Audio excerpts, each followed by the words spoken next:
बच्चा, क्या अभी भी तुम मुझ पर अविश्वास कर रहे हो? मुझे संदेह की दृष्टि से देखते हो?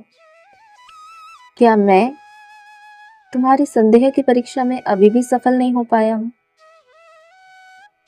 तुमने मुझे अभी तक संदेह के कटघरे में खड़ा किया हुआ और इस संदेह की परीक्षा में सफल होने के लिए तुम्हारे साईं ने कितनी परीक्षाएं दी और कितनी परीक्षाएं दे देकर मैं थक चुका हूँ।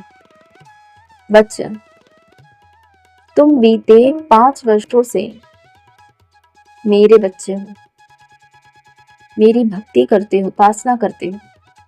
उसके बाद भी तुम मुझ पर शंका की निगाहों से देखते हो।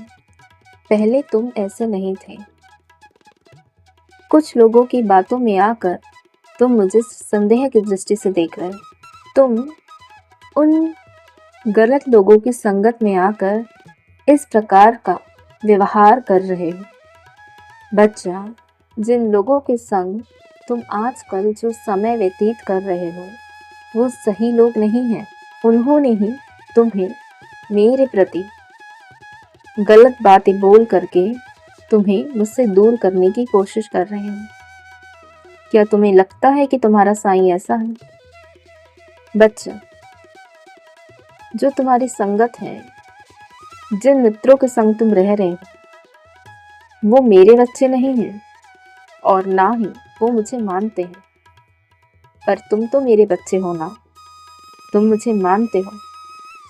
पिछले 5 वर्षों में मैंने तुम्हारी इतनी सहायता की, तुम्हारे दुख दर्द को दूर किया है, तुम्हारे कष्टों से तुम्हें निकाला है।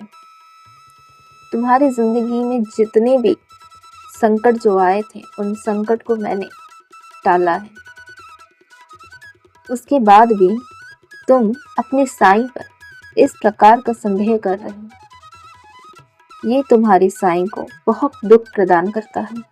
अगर तुम मेरे बच्चे हो, तुम अपने साईं के सच्चे बच्चे हो, तो तुम्हारे संदेह का निवारण भी होगा। तुम्हारा साईं तुम्हारे संदेह की परीक्षा में फिर से सफल होने के लिए फिर से मेहनत करेगा। मैं जानता हूँ कि तुम मेरे बच्चे और मैं तुम्हारा बाबा हूँ। तो क्या हुआ कि ये परीक्षा तुम्हारा साईं तुमसे ना ले करके मेरा भक्त मुझसे इस परीक्षा की मांग कर रहा है, तो मैं ये परीक्षा जरूर दूंगा। एक और परीक्षा सही कि इस परीक्षा के जो परिणाम निकलेंगे उसके बाद तुम मेरे और करीब आने वाले हो। वो सारी असंगत से तुम दूर हो जाओगे। तुम तो मेरे और भी प्यारे बच्चे बनने वाले हो और तुम मुझे जितना स्नेह पहले देते थे उससे अधिक स्नेह अब तुम मुझे देने वाले हो। तुम मेरे बिना बिल्कुल भी नहीं रह पाओगे। बच्चा, मैं देख रहा हूँ कि तुम साईं के बिना अधूरे कहलाओगे। साईं के बिना तुम्हारी जिंदगी नहीं चल पाएगी। उस भविष्य का कर्ता मैं सब कुछ देख रहा हूँ। बच्चा, सदैव खुश रहो। मेरा आशीर्वाद तुम्हारे साथ है।